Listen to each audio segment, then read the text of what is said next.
What is up, everyone? Today is Tuesday, which means that it's time for another live Q&A. As always, I'm your host, Paul J Lipsky. We are live today to answer any questions you might have about dropshipping on different marketplaces like eBay and Facebook Marketplace. If you have questions about Amazon, FBA, I know a little bit about that as well.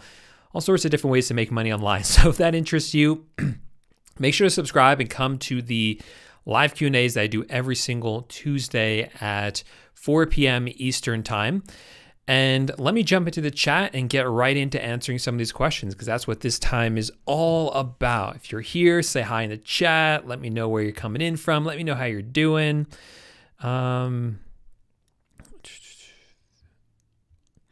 George says, hey, Paul, sales are slow for me. Nothing is selling, but I don't want to give up. I want to succeed. What is your advice?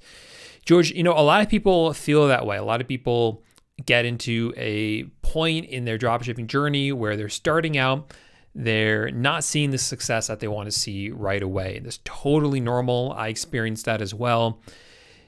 This is a marathon, not a sprint, not to use that kind of overused expression or whatever you want to call it, saying, but it is true in this case. This is a long-term game. So you have to think of it that way. This is a learning curve for you. This is a time where you're going to be learning how to do drop shipping, learning what works and what doesn't work. So be patient with the process and with yourself. Now, if you're not having the success that you want, George, you should be looking at a few different things with your drop shipping stores. So first, make sure that you're doing product research and you're doing it correctly. That's like the number one thing. If you're not adding the right products into your drop shipping store, you're not adding products that people want to buy and no one's going to buy them. So that's the number one thing that I would look at if I was you, and really zero in on that. And then also make sure that you're optimizing your titles so that they're coming up when people search for things. Those two things alone are going to make a huge difference when it comes to making sure that your items do actually sell. So that's what I'd be focused on. And then, of course, just again, patience to make sure that you are, giving yourself the time and the space to actually be successful with this. All right. Rob and Jen are here, and they say Pennsylvania is backed up on sales tax licenses. How do some people drop ship without it? So some people will do it without getting tax exempt. So they'll just buy it. They'll pay the sales tax to the supplier, like Walmart, like Home Depot, just kind of eat that cost and not even eat it, add it into the price of the item. So they're selling it for more money on eBay or Facebook or wherever, so that it covers those costs. And then once they become sales tax exempt, then they start making even more profit, because then they don't have to pay sales tax when they actually buy it. So what Rob and Jen are doing here is that they have applied with their state to actually get a sales tax license. This is something that every business should do at some point. And the benefits of it is, one, sometimes you have to do it with your state, but also it allows you to become tax exempt, which means that when you buy stuff from some suppliers like Walmart, like Home Depot, like Amazon, you actually don't have to pay them sales tax. And that's because the sales tax is being paid by your customers, the ones that are on eBay or Facebook or Amazon. So you can become tax exempt. You don't have to pay that sales tax. It saves you money that you don't have to be paying anyway. But some people will do that later. They'll just start drop shipping right away to get the ball rolling, to get things going, and then figure out the sales tax later, and then see that as additional bonus profit on top of that. And in fact, that's the way that I did, mostly because I didn't know about being sales tax exempt when I started. I didn't know that was the thing. This was kind of early on, before people were really talking about that. So I had to figure that out, figure out how to do that. So that's an option for you. You can just start doing it and then worry about the sales tax later.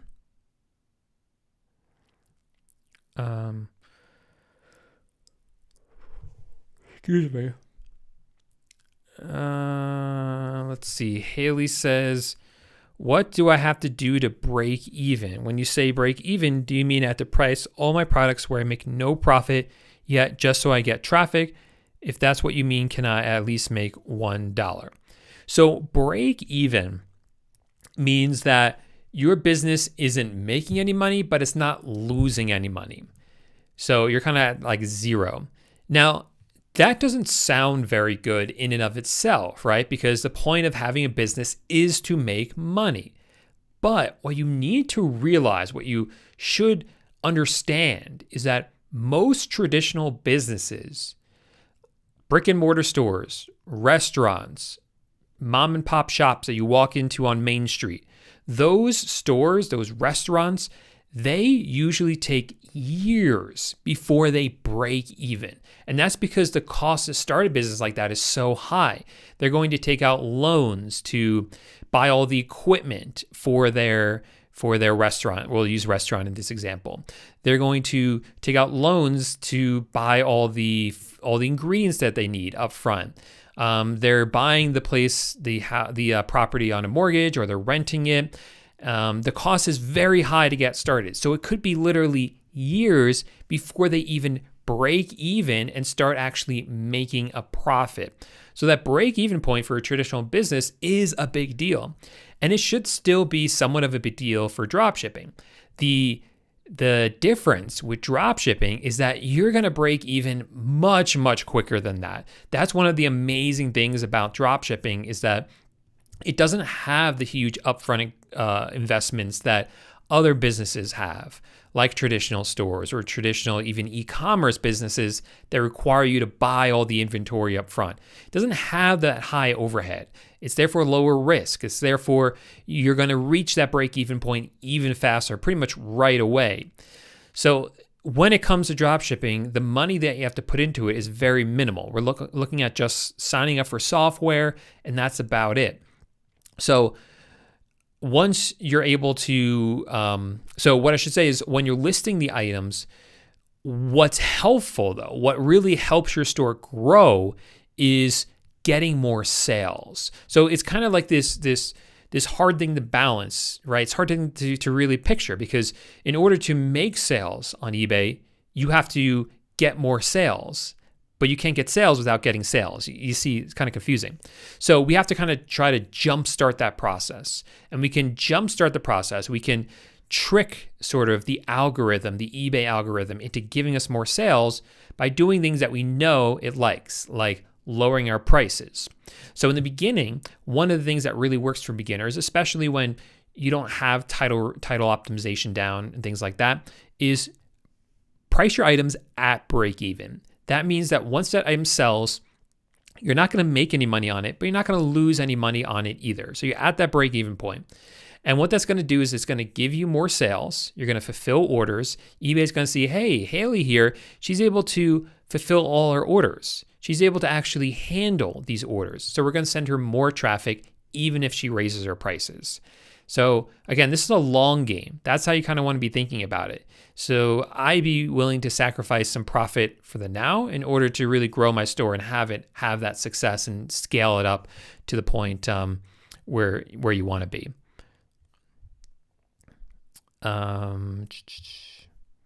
Is Zeek Analytics completely accurate?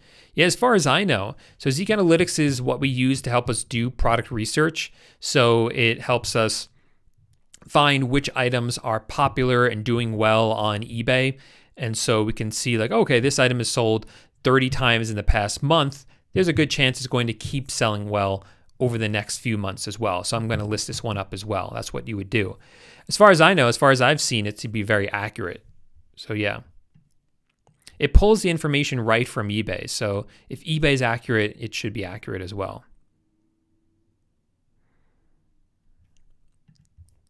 Lisa says, hey, Paul, is AutoDS your own software? I can't remember. I'm currently using FBM Fox and I feel I could do better. Thank you. No, AutoDS, I don't own the software. I am an affiliate for them, meaning I don't have any sort of ownership of AutoDS. I'm not a partner of theirs. All I do is, hey, I use software with my own dropshipping stores. And if it's a software that I use and I like, I'm going to recommend it to you. So right now, the software that I use and like is called AutoDS. So if you want to use AutoDS yourself, that's what I recommend. Sorry, if you want a dropshipping software yourself, the one that I recommend is AutoDS. So anytime I say that, I always say, hey, you can sign up with my affiliate link down below. That if you sign up with that link, I do get a small commission for that. So I would appreciate if you use that link, but it doesn't cost you anything extra. And I'm not an owner of AutoDS. I'm just an affiliate for them.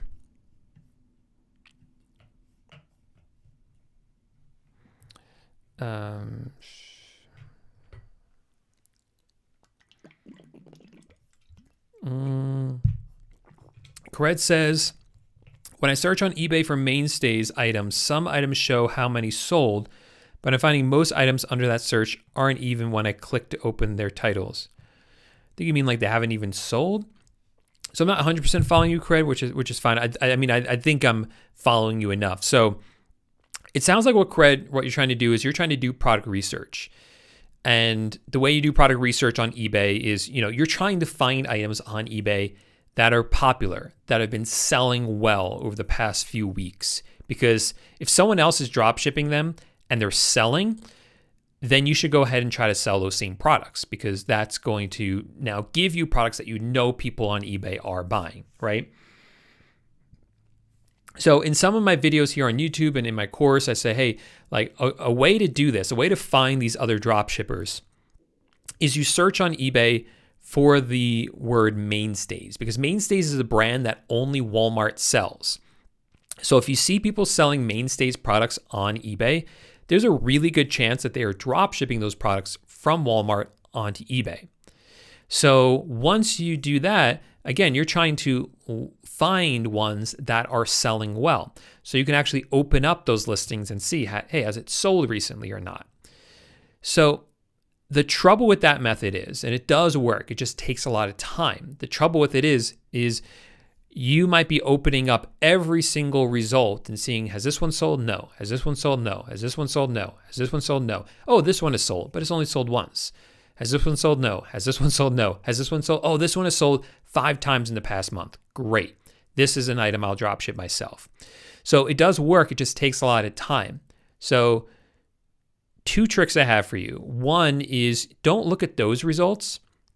Instead, you want to use those results to find other people who are drop shipping that have a lot of feedback. Because if they're drop shipping and they have a lot of feedback, then chances are when you look at the items in their store, they're going to have a lot of items that have sold. But honestly, the best thing to do is use Zeek Analytics, because Zeek Analytics does that for you. So for instance, I could plug in the word mainstays into Zeek Analytics and it would say, hey, these items, of all the search results, this one right here has the most sales in the past 30 days. It's this couch.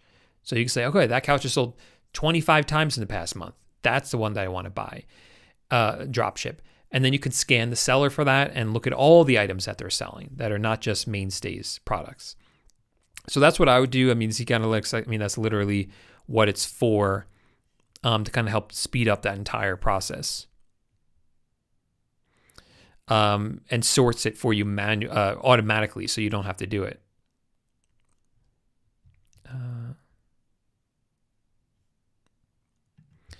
Nick's World says, hey, my question is about completing an order. So Nick had an order on eBay. He bought the item from his supplier. Supplier says the order has been delivered, but on eBay, it doesn't say anything about being delivered. What should I do? So there's a couple of things here. I don't have all the information, which is fine. So when you order an item from your supplier, whether it's like Home Depot or somewhere else, a wholesale supplier, wherever you're ordering it from, they should be supplying you with a tracking number. So you take that tracking number and you upload it into eBay for the order for that customer. So first thing I would say is if you haven't done that, Nick, make sure that you do that, because you have to put the tracking number into the order on eBay, unless you have a software that's doing that for you, like AutoDS can do that. If you set it up, it's not going to do it automatically for you. You have to set it up to do that. So make sure you set that up, and you have to set that up with auto ordering for that to work. So that's one option. That's the first thing you have to make sure that you've done. Now, after that, what sometimes happens is you have the tracking number uploaded. It's the right tracking number. The supplier says it's been delivered, but on eBay, when you go to the order, it still says in transit. First, just wait. Sometimes there's a delay, and if you wait like just a half a day or a day, then eBay reflects the right information. The important thing here is if you search for that tracking number on Google, well, actually what you should do is if it's like a USPS tracking number, just go to USPS.com and track it in there. If it's UPS, track it on UPS.com. Or if you just search for it on Google, a lot of times the first result will be like, hey, you can search for this on USPS or UPS. So that's why I say it that way. But if the website, the carrier's website says it's been delivered, that is what counts. So even if eBay's not totally caught up and accurate with that, it should catch up eventually. As long as the carrier's website says it's been delivered, then you're good and it's been delivered. So that's what you want to look out for. Warrior Path says, how much money do you recommend to fund eBay dropshipping business up front? You honestly don't need a lot, Warrior. You don't need a lot at all. Because if you think about it, the biggest expense for most businesses and most e-commerce businesses is the inventory itself. They're going to spend a lot of money on that inventory, and we don't have to buy that inventory up front with dropshipping. We only pay for items once we have already sold it. So that's going to cut out a huge upfront expense for us right there. You also don't need to store the inventory anywhere. You don't need to pay anyone to package up the inventory like a pack center to do it. So all those upfront costs don't exist. You don't need to build a website. You don't have to pay for marketing because you're selling it on eBay where there's already customers. So all those upfront costs don't exist. Now, what will you have to spend money on? Software. Luckily, things like AutoDS and Zeek Analytics, which are pretty much the two software that I recommend that you start out with. That's really all you need going forward. If you use my links, you do get a trial that's free or a $1 trial, so it's pretty inexpensive. Then even after that, it's not going to be, I think, more than like $25 a month to run it after those trials are over. So make sure you use my links so you get those trials. But again, after that, it's going to be very inexpensive.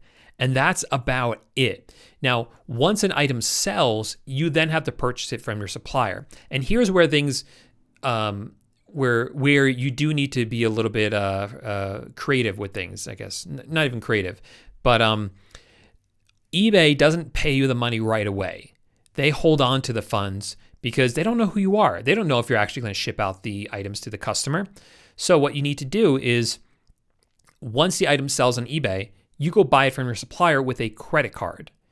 Once eBay releases the money to you, you use that money to pay off the credit card and you keep whatever's left over as profit. That's it. So as long as you have a credit card like that or a debit card with a couple $100 on there that you can spend, you're going to be good. You're going to be in a good position. And again, it doesn't cost much to start a dropshipping business at all. Much lower cost and therefore lower risk to start something like dropshipping on one of these marketplaces.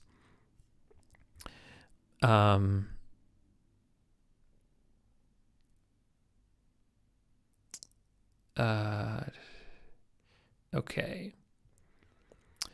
Michelle says there's something missing from my VA course. No one's ever told me that before. You might be right. You might be right. So Michelle, if you could just send us an email, paul@pauljlipsky.com with the name of the lesson that you want me to look at. Maybe something got cut out there. You said there's a missing step. Verification code. Yeah, just send me an email with the name of that lesson. I'll take a look at it.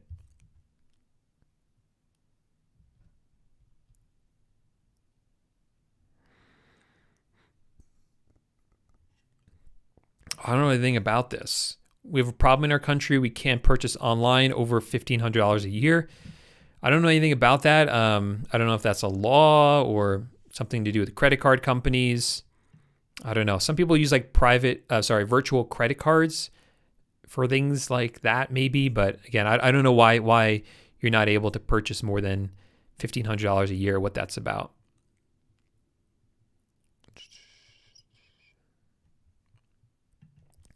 Fabio says, hey, I'm doing Amazon to eBay with AutoDS. Excellent. Amazon closed my buyer account. I tried to create a new one, but that failed when they started asking for documents. So, Fabio, I would question, were you using Amazon Prime? Because the problems that we've been seeing with Amazon shutting down buying accounts, so far it's only been with people who are using Amazon Prime, not regular Amazon.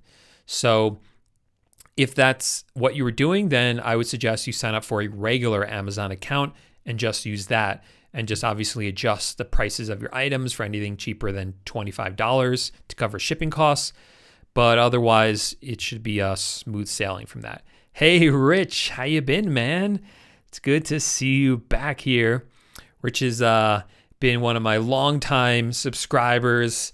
I got the honor and opportunity to meet him down in Florida when I was there for a while. Really good guy. So, Rich, I hope you're doing well. Hope you're soaking up the warmth. My pleasure.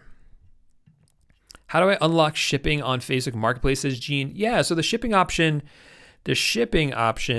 is what really allows us to streamline drop shipping on Facebook Marketplace. So selling on Facebook Marketplace is anyone can do it, but if you want to do drop shipping on there, the best way to do is with the shipping option. So when you're listing up items for sale on Facebook Marketplace, it's going to ask you, hey, how do you want to deliver this item to your customer?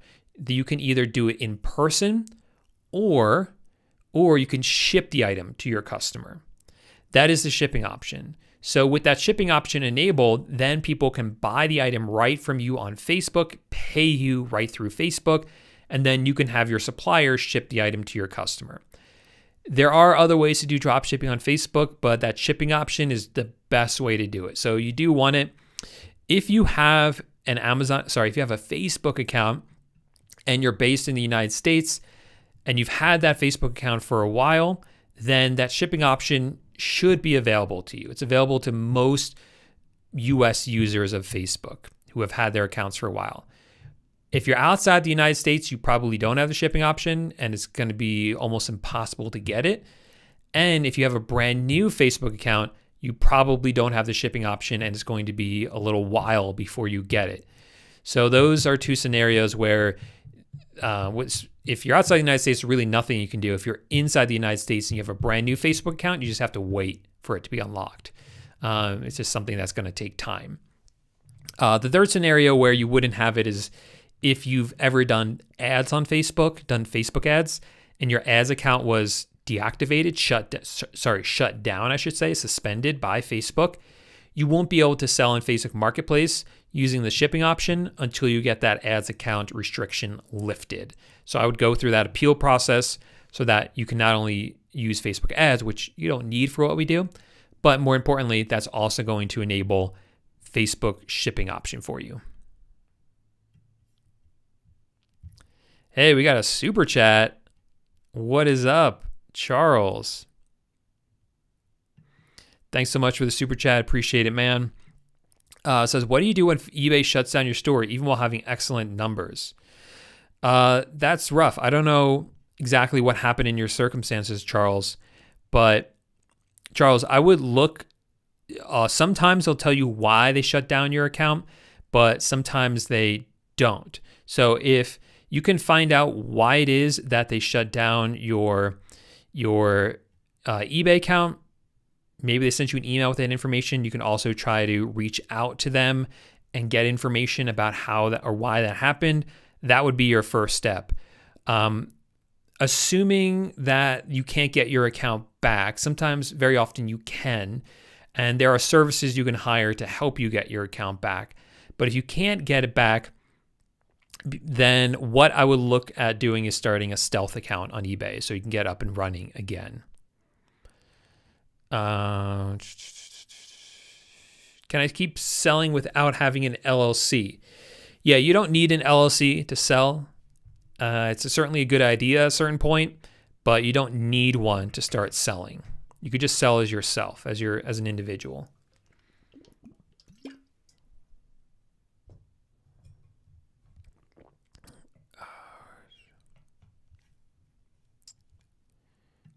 experience. Is it easier, harder, about the same to scale with dropshipping? I would say, Kaleni, it's like about the same because it's just different. It's definitely harder than it was 5 or 6 years ago, but it's not harder than it was like 3 years ago, I would say, if that makes any sense. I know that seems very close in time, but it's not like it's really a lot harder. It's just a lot different now than it was in the past. It's like different strategies and tactics for scaling up a dropshipping business.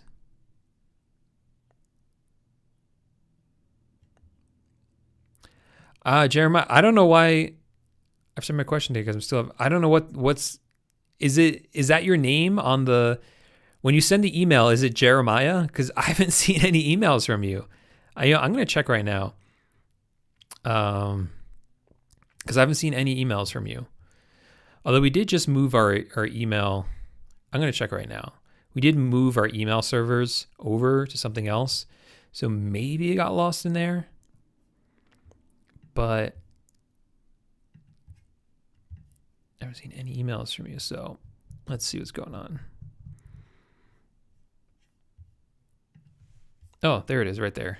I see it now. So it's in there. We see it.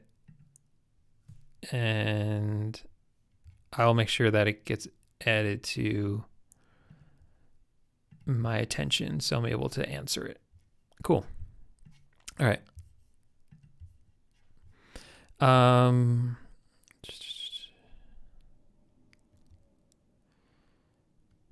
Okay. My pleasure. What's up, Nancy?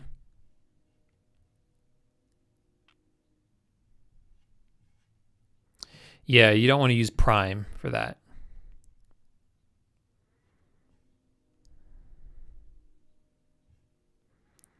Hey, what's up, Mike? Okay, I think I missed some questions here. I got to go back.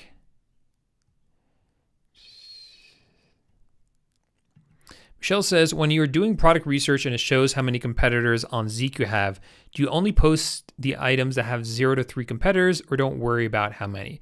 I don't worry too much about the number of competitors because overall our strategy is really about optimization, where a lot of the competitors aren't going to do that. So by optimizing your titles, the category that you're in, even the main image, a lot of times you'll fall into search results that your competitors aren't even going to fall into. Obviously, the fewer competitors, the better, but it's not like that's something that you actively have to be kind of searching for, because you're going to drive yourself crazy trying to do that. So as long as you're optimizing, you should be in a good place.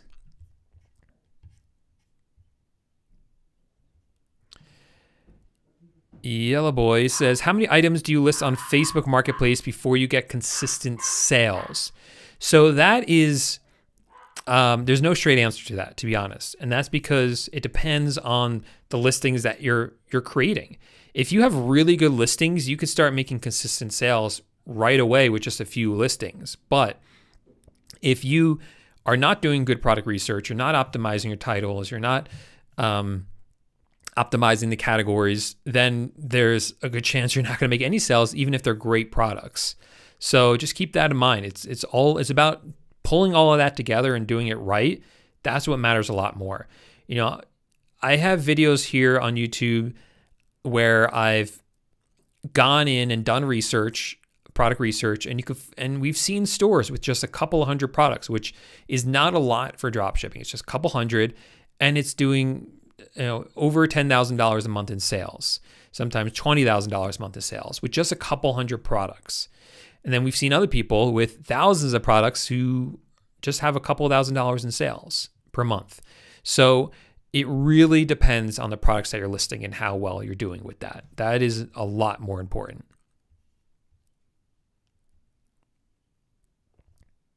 I don't look at profit as a dollar amount. I look at it as a percentage. And that's because percentages scale up and dollar amounts don't. What I mean by that is, let's say you set your profit margin, just for an example, at 5%. Okay.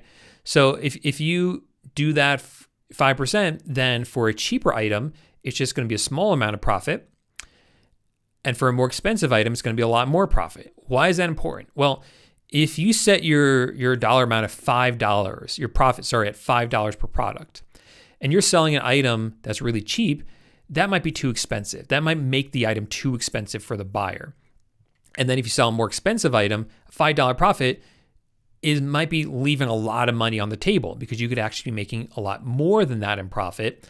But because you're just stuck with the dollar amount, you're leaving that money on the table. So that's why a percentage is a lot better, because it scales up with you. And that really depends, and how much profit margin to use depends on how big your store is, how good you are at product research, what suppliers you're using, and things like that.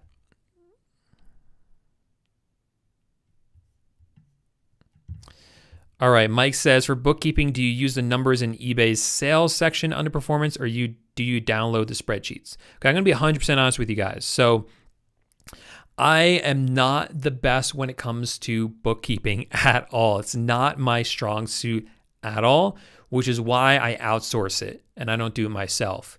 So you can find virtual assistants to do this for you. You can find them on Upwork. You can find them on online jobs and have them do it for you. And that's what I've done, because I am not good at this stuff at all. And I'm just being 100% honest about that. But from what I remember, we get them from the download section. We don't use the numbers in eBay's sales section. We get the spreadsheets.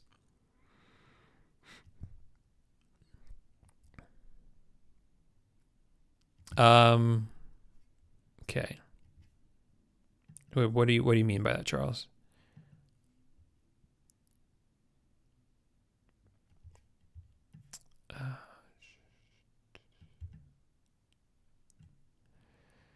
Okay. Dr. X says, my funds are on hold for all my orders, and I'm not a new seller. Not a problem now, but when I scale up to 10K a month in sales, it will be a problem. Is there a way around this without a credit card? Not really, to be honest. So again, eBay holds your sales for all your orders because that is their new policy. It's not very long, but it's just a few days, but it can really make a difference if you don't have good cash flow systems in place. You should really be looking at getting a credit card. I mean, there's no other really sustainable way of doing it. You could just use debit, but again, then you need thousands of dollars in your bank account to kind of cover all of that. So credit's really the best way to do it if you're able to get a credit card. Is selling baby formula on Facebook a problem? That's one of those ones that's like, I haven't heard of it being a problem, but just even the thought of it's like, I wouldn't do that. You know what I mean? It just sounds like a bad idea, selling formula on Facebook. I don't know. I wouldn't do it personally.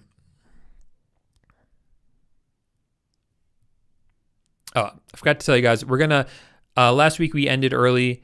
This week we got to end early again because I got something to do again immediately after this. So we still have a few more minutes here, but I forgot to mention that at the beginning for you guys. Ed, and where do you live? Do you live in the United States?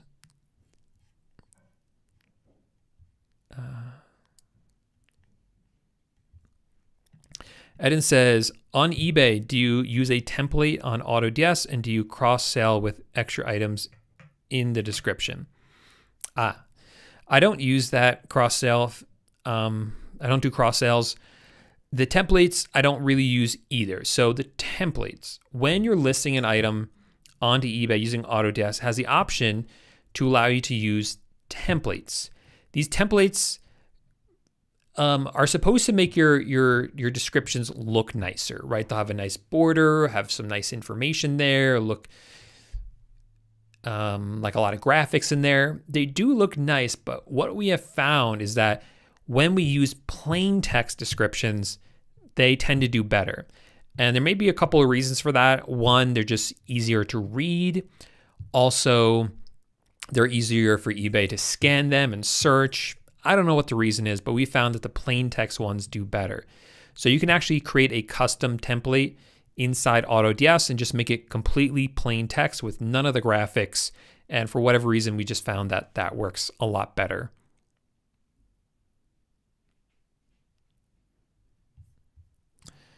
All right. What's up, Sketchy Dog? Is it okay to buy from Amazon to ship on eBay? So drop shipping Amazon to eBay, I think you mean.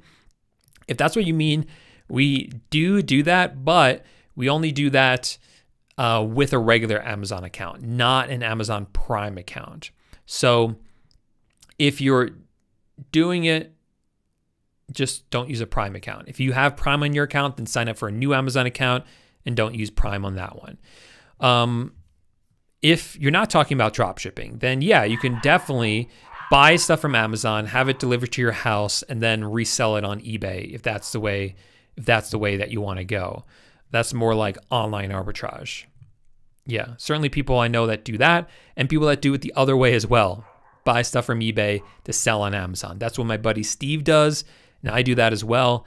If you're a beginner looking to get into selling on Amazon, if you have some capital that you can invest to do that, that's certainly a really good model. Online arbitrage from Amazon onto eBay. And particularly the way my buddy Steve teaches how to do it, I think has been the most beginner friendly. I've tried a few different times in my life to sell on Amazon. Drop shipping worked for me in the past. It's really hard to do now. And the other times, I never really got it off its feet, but what Steve teaches actually works. It's very beginner friendly. It's low risk because with the traditional model of Amazon FBA, you will usually go out onto a website and buy like 20 of these t-shirts. It might cost you a couple $100s. Then you send them into Amazon. Well, if something happens to that listing, those aren't going to sell. Now you're losing money on all these sweatshirts, right? With Steve's model, you might go onto eBay and buy one DVD. Let's say it's like the Fox and the Hound DVD from like a Disney DVD for the Fox and the Hound is the movie. So you buy that DVD, you just buy one of them. It costs you like $20. Then you go ahead and sell it on Amazon. If it sells, usually you make like $20 profit just that one item that you sold. And of course, you're going to sell more and more and more of those of other DVDs. But if it doesn't sell, or if there's a problem with that item, that's just one. You only bought one of them. It wasn't like you bought hundreds of dollars of them like you did with this sweatshirt. So the risk is much, much lower. I think for beginners, it's a really excellent way to get into FBA. But just like with any other e-commerce business besides drop shipping, you do need some money to invest up front. You do need to buy the inventory up front. And just in general, Amazon is more expensive to sell on than places like eBay and certainly places like Facebook Marketplace. So if you got the money, it's a good option. But if you don't have a lot of money to start out with, drop shipping is a really good model because it doesn't have all those upfront costs that you need to get started. Harper says, once I set up shipping, will they give me a buy button right away? Only sold on Facebook nearby so far. They should, Robert. They should, Robert and Jen, give you the shipping option right away. When you go to list your first item, it's going to ask you, hey, do you want this to be available for shipping? And if you select yes, then that'll like unlock for you the whole shipping option. I mean, that pretty much tells you have the shipping option. Again, for most people, it's going to be there, so you're going to be fine.